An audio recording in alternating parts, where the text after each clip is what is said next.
Okay, ठीक आहे. आपणा सर्वांना तारणाऱ्या प्रभू येशू ख्रिस्ताच्या नावामध्ये सलाम. ही सुंदर सायंकाळ पुन्हा एक वार त्या महान सामर्थ्य देवाने त्याच्या चरणी येऊन त्याच्या वचनाच्या सहभागितेमध्ये अ, एकत्रित येण्याची दिली त्याबद्दल त्याला गौरव, त्याला महिमा आणि त्याला सन्मान प्राप्त हो. पुन्हा एक वार मी आपणा सर्वांचं आजच्या या दिवशी आजच्या या आपल्या बायबल स्टडीमध्ये स्वागत करतो ख्रिस्ताच्या नावामध्ये. विशेष करून आपण या दिवसामध्ये वेस्टमिन्स्टर लघु प्रश्न उत्तरे याचा अभ्यास करत आहोत. प्रश्न उत्तरांद्वारे आपण पवित्र शास्त्रीय जी तत्व आहेत ते आपण शिकत आहोत आणि आतापर्यंत आपण 2 प्रश्न पाहिलेले आहेत. त्यामधील पहिला प्रश्न होता, की मनुष्याच्या जीवनाचा मुख्य उद्देश कोणता? त्यानंतर आपण शिकलो, की देवाचं गौरव करणं आणि त्यामध्ये सर्वदा आनंद करणं. आणि दुसरा प्रश्न आपण पाहिला मागच्या क्लासमध्ये, मागच्या आठवडी आणि तो म्हणजे मग देवाचं गौरव आपण कसं करू शकतो आणि त्याच्यामध्ये आपण आनंदी कसे असू शकतो. तर त्याबद्दल आपण मागच्या क्लासमध्ये, मागच्या आठवड्यामध्ये आपण उलगडा ऐकलेला आहे. आज आपण जो पुढचा प्रश्न आहे त्याकडे आपण आपलं लक्ष लावणार आहोत. त्याच्या अगोदर आपण प्रार्थना करूया आणि आपण पुढे जाऊया. आपण प्रार्थना करू. सामर्थ्य पिते, आम्ही ख्रिस्ताच्या नावात तुला धन्यवाद देतो. तुझी उपकार स्तुती करतो प्रिय प्रभू, कारण ही वेळ केवळ तुझ्या कृपेने आहे. प्रभू, आम्ही हे जाणतो की आम्ही जे काही आहोत केवळ आणि केवळ तुझ्याद्वारे आहोत. केवळ तुझ्या प्रिय पुत्राच्या त्या अनमोल कार्याद्वारे आहोत. पिते, आमचे हे जीवन हे आमचं नाही तर ख्रिस्ताचं आहे. पवित्र बापा, आमची ही नीतिमत्वता आमची नाही तर ख्रिस्ताद्वारे आम्हाला मिळालेली आहे. प्रभू, आम्ही तुझे उपकार मानतो की तुला पिता आणि अब्बा म्हणून हाक मारण्याचा अधिकार ख्रिस्तामध्ये तुझ्या कृपेने तो आम्हाला दिलेला आहेस.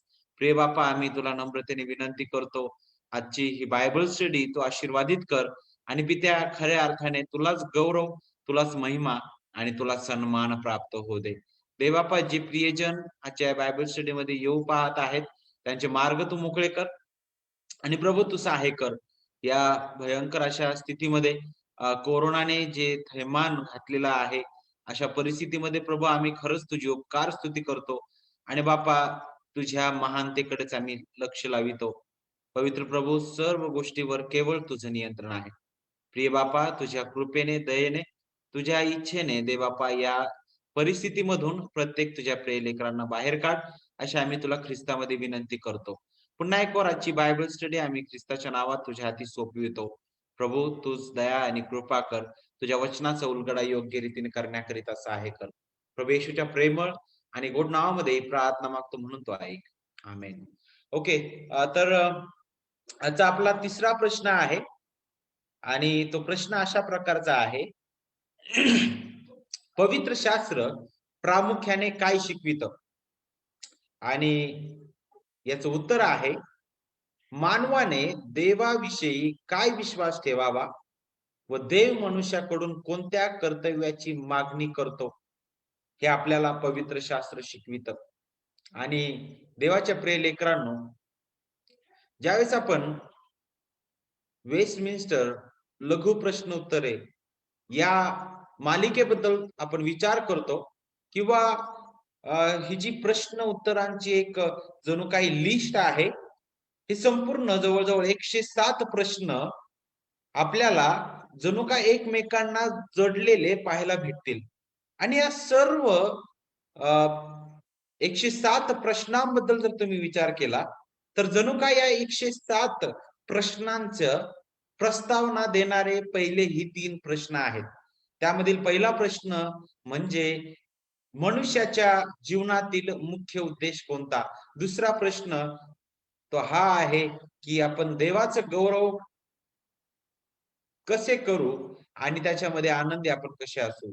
आणि तिसरा प्रश्न मग सुरू होतो तो म्हणजे पवित्र शास्त्र प्रामुख्याने काय शिकवितं? आणि पहा, हे तिन्ही प्रश्न जणू काय या लघु प्रश्न उत्तरेची प्रस्तावना देणारे आहेत. पहा, तो प्रश्न अशा प्रकारचा आहे. पवित्र शास्त्र प्रामुख्याने काय शिकवितं? आणि त्याचं उत्तर आपण पाहिलं, की मनुष्याने देवाबद्दल काय विश्वास ठेवावा? आणि मग देव मनुष्याकडून कोणत्या कर्तव्याची मागणी करतो? आता जर तुम्ही या तिसरा जो प्रश्न आहे, याबद्दल विचार केला, तर हे तिसऱ्या प्रश्नाचं जे उत्तर आहे, जणू काही या 2 भागामध्ये विभागलेलं आपल्याला पाहायला भेटेल आणि ते म्हणजे जर तुम्हाला हे शिकायचं आहे, की मनुष्याने देवाबद्दल काय विश्वास ठेवावा, तर तुम्हाला प्रश्न क्रमांक 4 ते प्रश्न क्रमांक 38 ह्या प्रश्नांची उत्तरं तुम्हाला पाहावी लागेल. त्या ठिकाणी तुम्हाला देव कोण आहे? त्याचं कार्य काय आहे? त्याचं चरित्र काय आहे? त्याबद्दल आपल्याला शिकायला भेटतं. तर दुसरा जो भाग आहे, ज्यावेळेस आपल्याला हे समजतं देव कोण आहे, खरा जिवंत देवाबद्दल आपण जाणून घेऊ, त्याच वेळेस आपल्याला हे समजेल, की देव मनुष्याकडून कोणत्या कर्तव्याची मागणी करतो आणि त्याबद्दल आपल्याला प्रश्न क्रमांक 39 ते 87 हा जो भाग आहे, हे जी प्रश्न आहेत, ते आपल्याला त्याच्याबद्दल शिकवेल आणि यामध्ये तुम्हाला 10 आज्ञांबद्दलचा उलगडा शिकायला भेटेल. आणि तिसरा जो भाग आहे, त्याला आपण कृपेचा अर्थ म्हणूया, जो आपल्याला जवळ-जवळ प्रश्न क्रमांक 88 ते 107 ह्या भागामध्ये तुम्हाला पाहायला भेटेल. त्यामध्ये मग देवाचे वचन काय आहे, त्याच्याबद्दल उलगडा दिलेला आहे. विधी जे प्रभूने लावून दिलेले आहेत, विशेष करून बाप्तिस्मा आणि प्रबोधन त्याच्याबद्दल अ, उलगडा देण्यात आलेला आहे प्रश्न उत्तरांद्वारे आणि तिसरी बाब म्हणजे प्रार्थना काय आहे त्याबद्दल आणि विशेष करून प्रभूने शिकवलेल्या प्रार्थनेबद्दल उलगडा शेवटी देण्यात आलेला आहे. तर अनेक बाबी आपण पाहू शकतो आणि खरंच ज्या प्रकारे सुरुवातीला मी सांगितलं त्याच प्रकारे पहिले 3 प्रश्न हे ज्या प्रश्न उत्तरावली आहे त्याचं जणू काय एक आपण काय म्हणू शकतो एक परिचय देणारे हे आहेत. आता ज्यावेळेस आपण आणखी पुढे येतो, तर आता जो प्रश्न तिसरा आहे, जो आपल्याला मार्गदर्शन करतं, की पवित्र शास्त्र प्रामुख्याने काय शिकवितं? आणि त्याचं उत्तर आपण आत्ताच ऐकलेलं आहे, की मानवाने देवाविषयी काय विश्वास ठेवावा? आता मानवाचा देवाविषयीचा विश्वास ज्यावेळेस त्याच्याबद्दल आपण विचार करतो, तर जग विविध प्रकारे देवाकडे पाहतो. पहा, अनेक ख्रिस्ती म्हणवणारे आणि ख्रिस्तीतर लोक असे आहेत, जे अशा प्रकारे विचार करतात, की माझा देव असं म्हणून ते काय करतात बरं? स्वतःच्या कल्पित देवाचं स्पष्टीकरण ते देतात. त्याचं जर उदाहरण तुम्हाला पाहायचं आहे, तर तुम्हाला अगदी चांगलं उदाहरण आपल्याला पाहायला भेटेल. रोमकारास पत्र अध्याय 1 मध्ये मला असं वाटतं वचन 18 पासून पुढे जर गेले तुम्ही, तर तुम्हाला पाहायला भेटेल, की त्या लोकांनी त्या निर्माणकर्त्या प्रभूची निर्मितीसोबत त्यांनी तुलना केली. आणि पहा, तुम्ही ज्यावेळेस मनुष्याबद्दल विचार कराल, तर इथं आपल्याला हे शिकायला भेटतं, की स्वतःच्या कल्पित देवाचे स्पष्टीकरण लोकं देतात. मी जे म्हणेल ते देव. परंतु लक्षात घ्या, अनेक ख्रिस्ती म्हणवणारे जे आहेत, त्यांना अशा प्रकारचा देव आवडतो, जो केवळ प्रेमळ आहे, दयाळू आहे, कृपाळू आहे, कनवाळू आहे, मंद क्रोध आहे, दयेचा सागर आहे. ते फक्त पवित्र शास्त्रामध्ये अशाच देवाबद्दल विचार करतात, जो देव फक्त प्रेमळ आहे. तो फक्त प्रेमच करतो. आम्ही कितीही वाईट वागलो, तरी तो फक्त प्रेमच करेल आमच्यावर. फक्त कृपाच तो आमच्यावर करेल. आणि पहा, ते कुठेतरी पवित्र शास्त्राचा खरा देव, देवाचं परिपूर्णपण, त्याचं परिपूर्ण देवपणच जणू काय ते गमावून बसलेले आहेत. एका बाजूने फक्त ते देव प्रीती आहे, तो दयाळू आहे, तो कृपाळू आहे, तो कनवाळू आहे, मंद क्रोध आहे, दयेचा सागर आहे. वॉव! तिथंच आम्ही थांबतो आणि आम्हाला खूप आनंद होतो आणि आता आपल्याला पुढे जायची इच्छा नाहीये.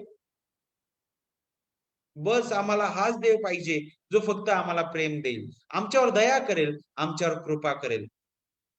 परंतु पवित्र शास्त्र अशाच केवळ अशा देवाबद्दल तो शिकवत नाही, जो केवळ प्रेमळ आहे, केवळ कृपाळू आहे, केवळ मंद क्रोधच आहे. अशा देवाबद्दल फक्त पवित्र शास्त्र आपल्याला शिकवित नाही. तर मग पवित्र शास्त्र आपल्याला कोणत्या देवाबद्दल शिकवितं? पवित्र शास्त्रामध्ये प्रगट झालेला देव हा केवळ प्रेमळच, केवळ कृपाळूच, मंद क्रोधच नाही, तर लक्षात घ्या, तो पवित्र देखील आहे. तो परिपूर्ण न्यायी आहे. तो ईर्ष्यावान प्रभू आहे. तो अपवित्रतेवर आणि पापावर पूर्ण क्रोधिष्ठ असा देव आहे. हे विसरू नका. आणि पहा, तो प्रेम करतो. त्याचं प्रेम करणं सुद्धा तो त्याचं न्यायीपण आणि पवित्रता बाजूला ठेवून नाही करत तो, की हा आता संदेश जो आहे तो फार नाही का वाईट कृत्य करत आहे, परंतु आता मी काय करतो, माझं न्यायीपण बाजूला ठेवतो आणि हा तू वाईट करतोस तरी काय हरकत नाही, मी प्रेमळ आहे ना, मी तुझ्यावर प्रेमच करेल. हा मी कृपाळू आहे ना, मी तुझ्यावर कृपा करतो. तू काय कर, तुला जे वाटेल तसं तू कर. नाही, जर मी अपराधी आहे, मी त्याच्या विरुद्ध वागत आहे, नक्कीच तो मला सोडणार नाही. तो पवित्र देव आहे. त्याचं प्रेम करणं पावित्र्याने आहे आणि म्हणूनच त्याने त्याच्या एकुलत्या एक पुत्राला आपल्यासाठी दिलं. आपल्याला या अशा भयंकर स्थितीमध्ये नाशापासून वाचवण्याकरिता तो मग तसं पण वाचू शकला असता. जर तो फक्त प्रेमळ, कृपाळू, मंदक्रोधचा आहे, तर मग त्याला त्याच्या प्रिय पुत्राला पाठवण्याची गरज नव्हती, आहे की नाही? जर त्याने त्याच्या प्रिय पुत्राला न पाठवता जर त्याने त्याच्या लोकांना हे तारण दिलेलं असतं, तर मग तो अन्यायी ठरला असता. तो आपल्या पवित्रतेला शोभणारा नसता. परंतु लक्षात घ्या, तो पवित्र आहे. तो परिपूर्ण न्यायी प्रभू आहे. तो ईर्ष्यावान देव आहे. आणि म्हणूनच पहा, आपण जे नाशास पात्र, आपण जे त्याच्यापासून दुरावलेले, आपण जे परके होतो, आपल्या अपराधांमध्ये आणि पातकांमध्ये मेलेले होतो, त्या जिवंत देवाचे शत्रू आपण होतो, त्या आपल्याला या भयंकर अशा स्थितीमधून वाचवण्याकरिता त्याने त्याच्या एकुलत्या एका पुत्राला पाठविलं. त्या तारणाऱ्या ख्रिस्ताने आपल्या जागेवर स्वतःचं जीवन त्याने दिलेलं आहे. ज्या न्यायी नीतिमान मागण्या पित्याच्या होत्या, त्या सर्व न्यायी नीतिमान मागण्या पूर्ण करण्यास आपण असफल होतो.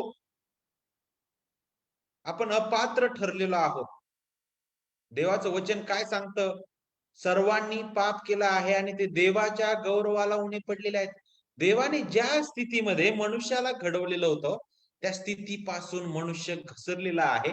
तो त्या जिवंत देवाला गौरवच देऊ शकत नाही.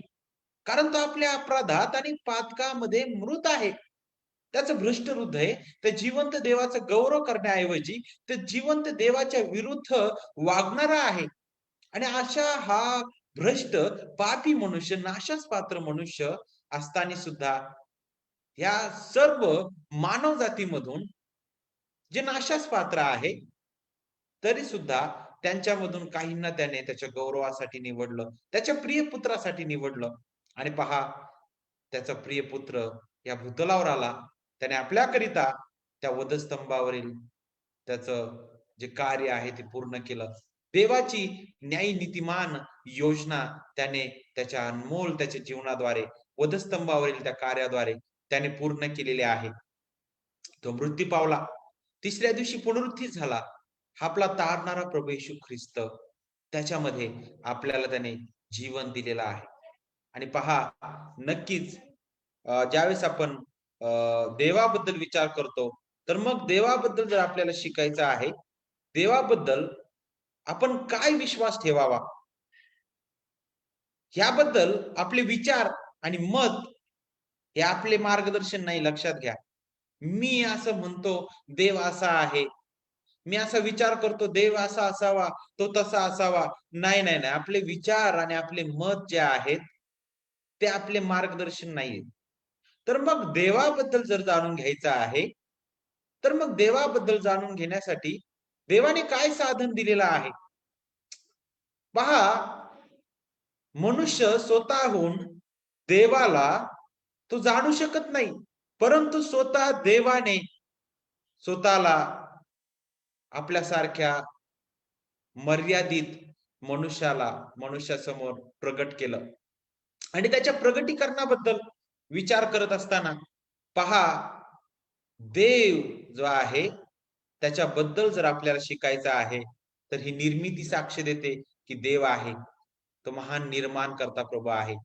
आणि पहा, त्यासोबतच त्याचं विशेष जे प्रगटीकरण आहे, ते विशेष प्रगटीकरण म्हणजे देवाचं वचन, जे आपल्याला जिवंत देव कोण आहे, त्याचं कार्य काय आहे, त्याची तारणदायी योजना, त्याच्या प्रिय पुत्राचं अनमोल कार्य ते आपल्याला शिकवितं. त्याची गुण वैशिष्ट्ये आपल्याला आपल्याला त्याच्या वचनामधून शिकायला भेटतात. तो देव कसा आहे, तो आपल्याला त्याच्या वचनातून शिकायला भेटतं. त्यासोबतच देवाचं परिपूर्ण प्रगटीकरण म्हणजे प्रभू येशू ख्रिस्त. त्या देवाची परिपूर्णता आपण ख्रिस्तामध्ये पाहतो. ख्रिस्ताने त्या पित्याला प्रगट केलं. जर आपल्याला देवाबद्दल जाणून घ्यायचं आहे, तर ख्रिस्ताकडे आपल्याला जाणं गरजेचं आहे. आणि पहा, मग नक्कीच इथं आपले तर्क वितर्क, आपले विचार काहीच कामाचे नाहीयेत. जेव्हा आपण खऱ्या देवाला ओळखू, तेव्हाच आपण देव आपल्याकडून कोणत्या कर्तव्याची मागणी करतो, ते आपण समजून घेऊ. आपण पवित्र शास्त्रामधून एक उदाहरण पाहूया. पहा, योहान शुभवर्तमान याचा 5वा अध्याय वचन 39 मध्ये काय सांगितलं? 39 आणि वचन 40. तुम्ही शास्त्रलेख शोधून पाहता, कारण त्यांच्या द्वारे तुम्हाला सार्वकालिक जीवन प्राप्त होईल असे वाटते, आणि तेच माझ्याविषयी साक्ष देणारे आहे. तरी जीवन प्राप्त व्हावे म्हणून माझ्याकडे येण्याची तुम्हाला इच्छा होत नाही. पहा, ख्रिस्ती काय म्हणत आहे या ठिकाणी. तुम्ही शास्त्रलेख शोधून पाहता, कारण त्यांच्याद्वारे तुम्हाला सार्वकालिक जीवन प्राप्त होईल असे वाटते, आणि तेच माझ्याविषयी साक्ष देणारे आहे. शास्त्रलेख शोधून पाहता, आणि त्याच्यामध्ये काय सांगितलंय?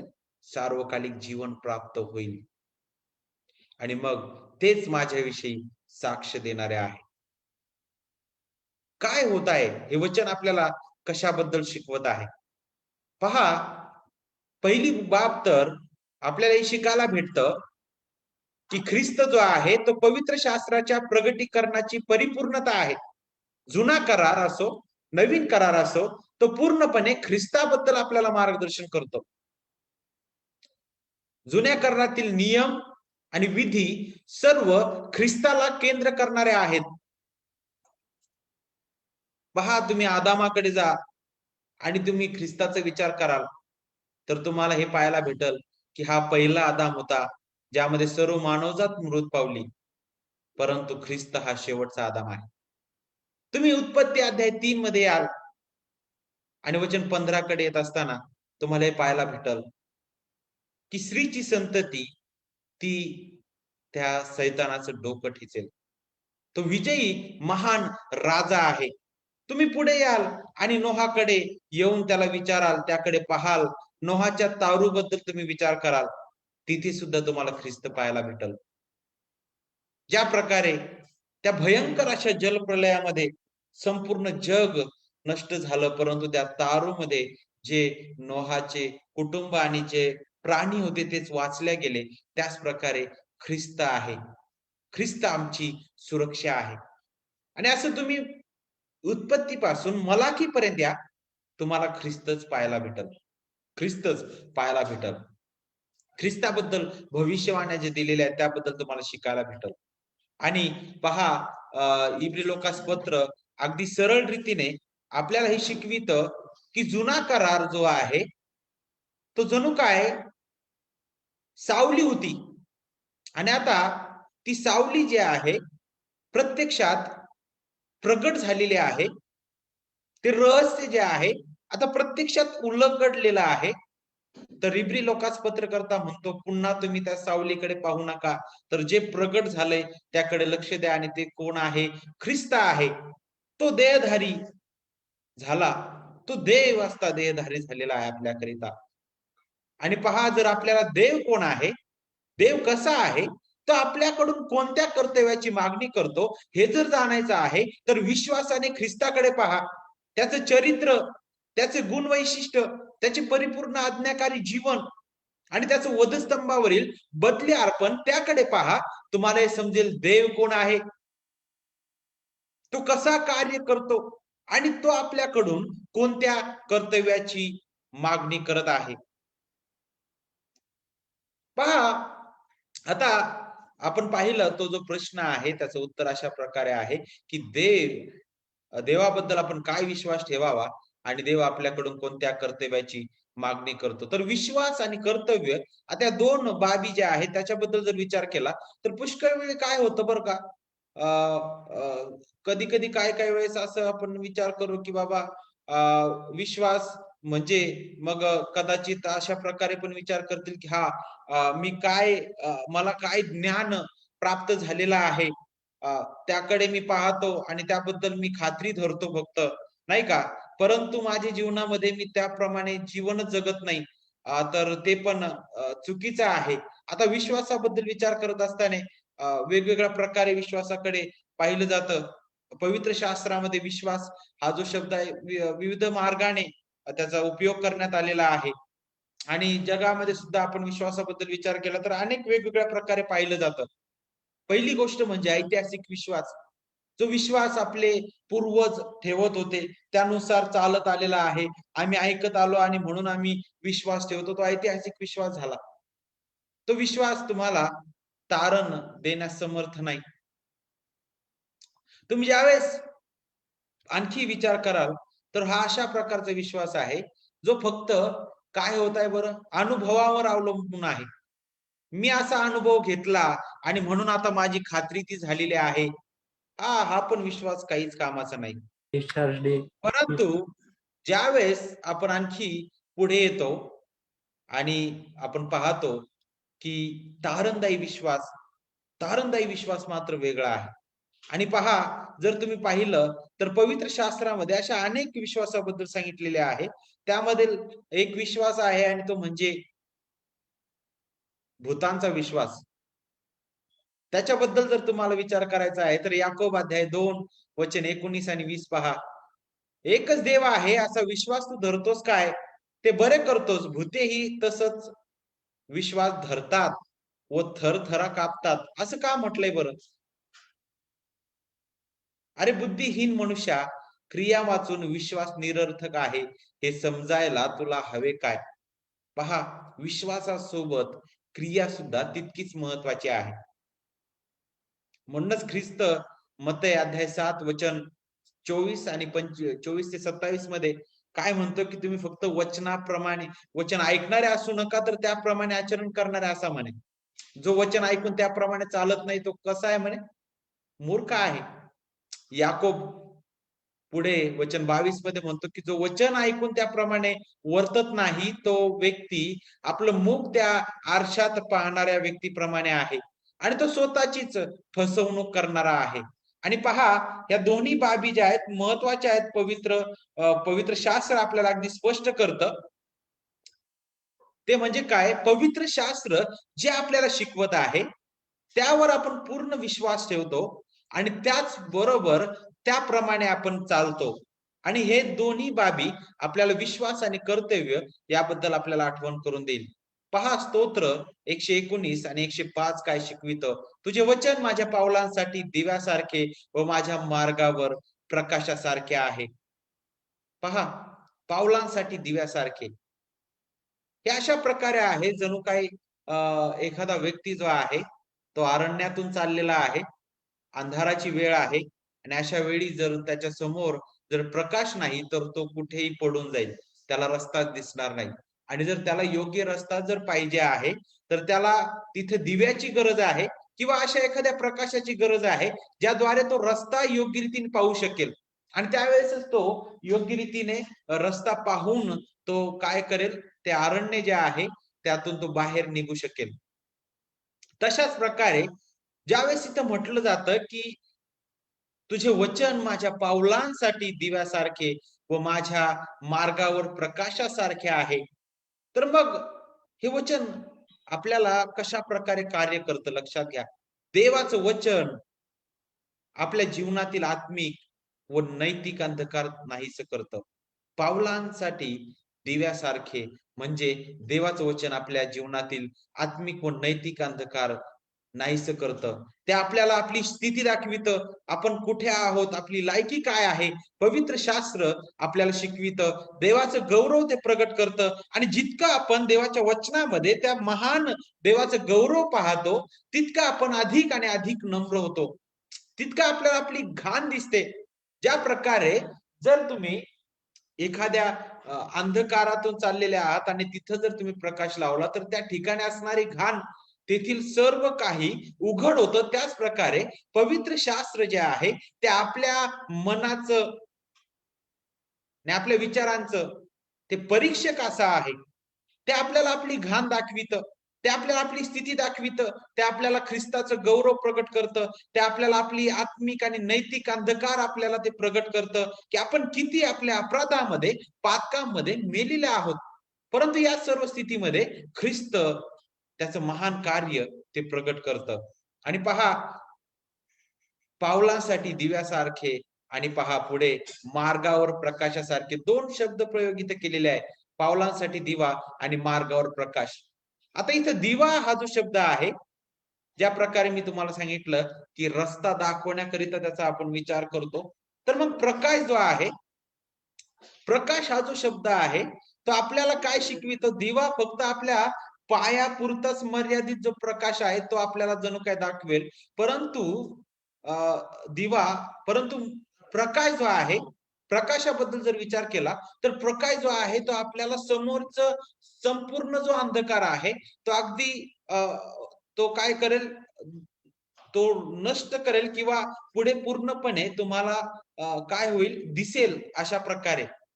आणि पहा, एखादा आंधळा व्यक्ती आहे आणि त्याच्या हातामध्ये तुम्ही टॉर्च दिले किंवा एखाद्या बॅटरी देऊन त्याला म्हटलं, की "बाबा तू ह्या रस्त्याने जा."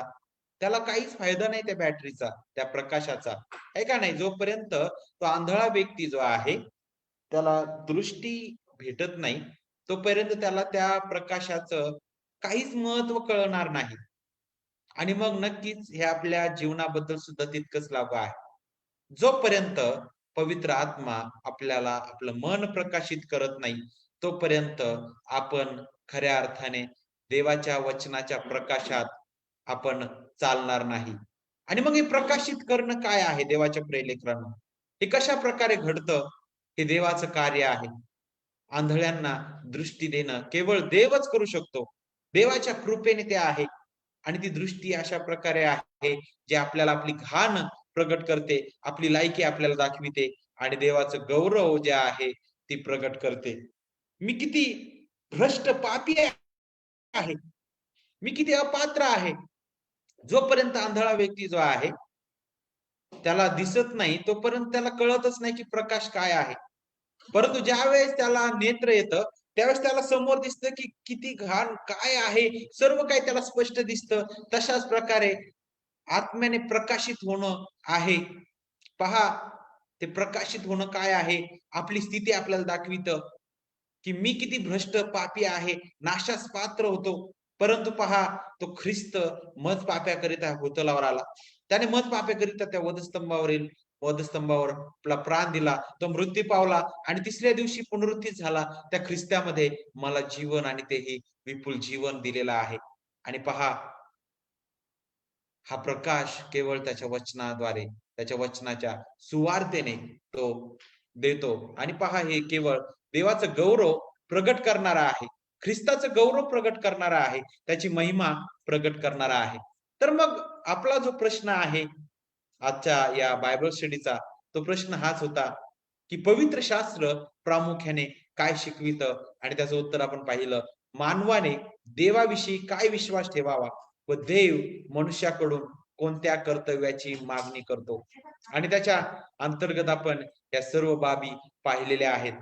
आणि पहा, आपण त्याचा परिचय सुद्धा आपण पाहिलेला आहे आणि येणाऱ्या दिवसांमध्ये आपण ह्याच प्रश्नाचं उत्तर पाहणार आहोत, की मानवाने देवाविषयी काय विश्वास ठेवावा आणि तो विश्वास काय आहे?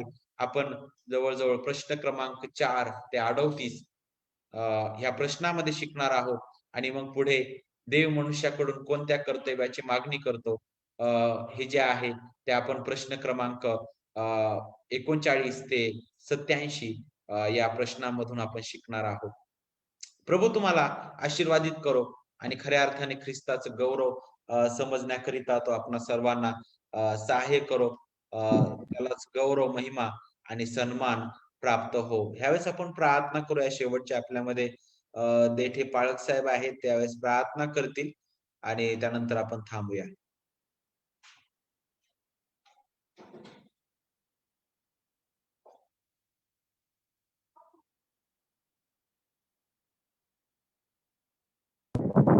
हॅलो.